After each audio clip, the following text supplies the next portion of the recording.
Nós estamos vivendo uma epidemia de autismo? Bem, nós estamos na Semana Mundial da Conscientização sobre Autismo. E essa é uma pergunta que eu recebo muito e que eu gostaria de esclarecer para vocês aqui.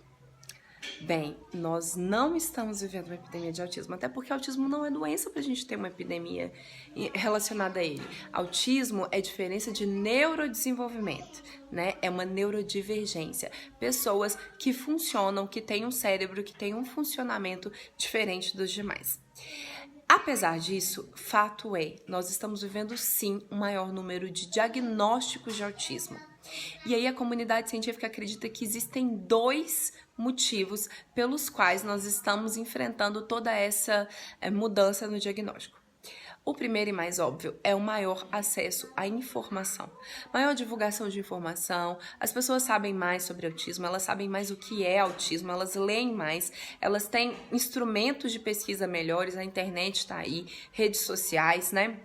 Qualquer dúvida que a gente tem, a gente pesquisa no Google e tira informações preciosas que podem nos levar a procurar ajuda. Isso é ótimo, porque as pessoas que são autistas e que estão sendo diagnosticadas hoje com autismo, elas já eram autistas. Elas só não tinham acesso ao tratamento, elas só não sabiam. E isso é horrível, porque o autismo, ainda que leve, ele é uma diferença que tem consequências grandes na vida das pessoas, né? Tem impactos emocionais grandes. Autistas leves têm 7 vezes maior possibilidade de ser suicidado que o restante da população.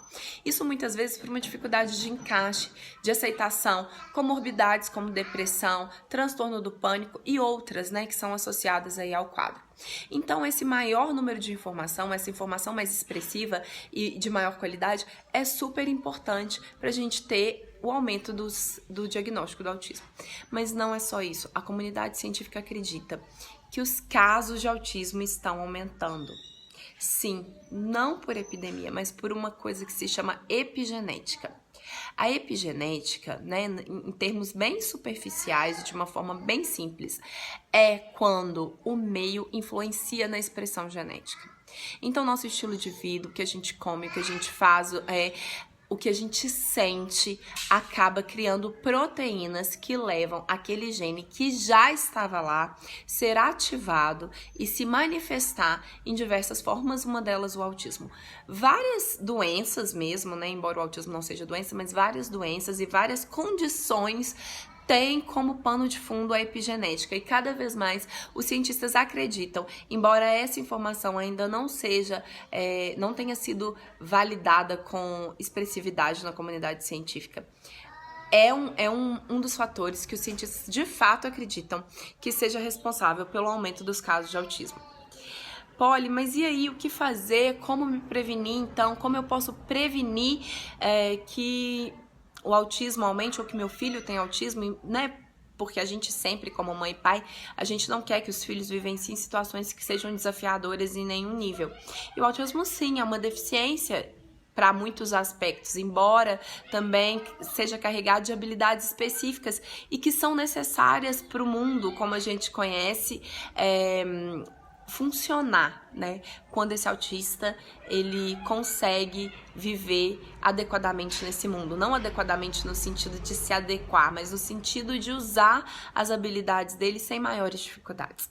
Então, como a gente pode fazer para evitar que os casos de autismo aumentem? Existe algo que a gente possa fazer?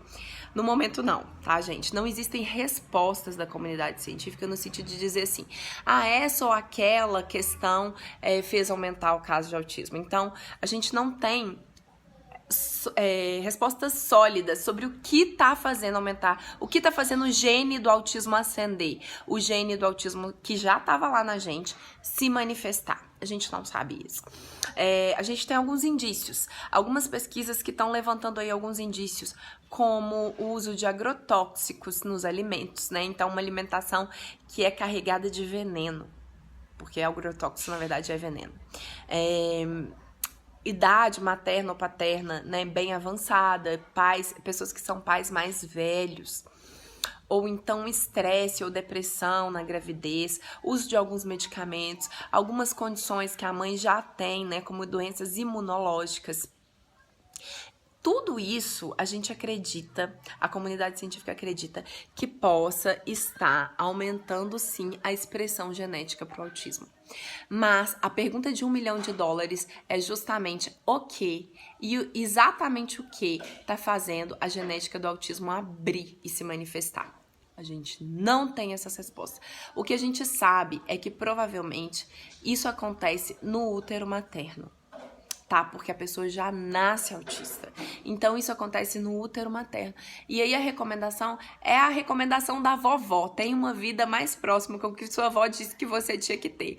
Coma super bem, coma vegetais, coma coisas orgânicas. Não se estresse muito dentro do possível, claro, né? Evite situações muito estressantes. Tente viver um estilo de vida bem assim, tranquilo. Durma bem, coma bem, pratique atividades físicas. Tenha emoções positivas. Difícil, né? Super difícil, porque a gente não controla nada disso, por isso nós não somos culpadas, tá, mães? Nós não somos culpadas. Nós também estamos aí nesse mundo, como todas as outras pessoas, sujeitas a todo tipo de emoções, a comer várias coisas que a gente não sabe se são seguras ou não, a tomar medicação quando a gente precisa. O objetivo desse vídeo não é culpabilizar ninguém, é apenas a gente pensar sobre questões que estão sendo discutidas num contexto científico, né? E nessa semana é importante que sejam discutidas também. Mas o principal, gente, o principal da gente saber isso, que esses casos estão aumentando, é a gente saber que a gente precisa se informar e a gente precisa informar outras pessoas. Então, se você tá assistindo esse vídeo, não precisa divulgar ele, não precisa divulgar o meu canal, não precisa divulgar nada sobre mim ou sobre o que eu faço, mas divulgue o autismo. Divulgue a informação sobre o que é o autismo, sobre como identificar sinais, principalmente precoces de autismo, porque isso a gente tem certeza. A intervenção, especialmente quando precoce, ela muda a vida de uma pessoa. Mas quando a gente não consegue intervir precocemente, quando o cérebro ainda é super molinho, quando as respostas podem ser tão intensas que a gente elimine todas as deficiências do autismo e deixa aquela criança autista ser apenas diferente nas diferenças dela e super hábil nas habilidades dela, né? Isso é muito legal, mas quando a gente não pode, a gente vai intervir na idade que a gente descobrir como for, inclusive com adultos. Isso melhora a qualidade de vida, trabalha na aceitação, nas emoções, diminui quadros de depressão. Então é super importante que a gente fale de autismo em qualquer situação que for, em qualquer circunstância que for, porque autismo é complexo, não tem um marcador biológico, autismo não tem cara, é uma deficiência invisível. Isso significa que é o comportamento da pessoa com autismo que diz que ela tem autismo, e muitas vezes o próprio autista não sabe que ele tem autismo. Ele passa a vida dele inteira sendo estigmatizado, excluído da escola. Provavelmente a gente tinha um colega que era diferente, que tinha algumas diferenças, que era excluído por todo mundo, que não conseguia se socializar, e a gente não teve empatia, né? Ou a gente não tinha conhecimento para poder ajudar ele, incluir ele. Imagina se a gente tivesse, imagina se a gente tiver. Então, minha luta hoje, o meu pedido hoje para você que tá aqui me ouvindo, que me acompanha, que acompanha meu trabalho, que em algum nível gosto do meu trabalho, fale sobre autismo essa semana.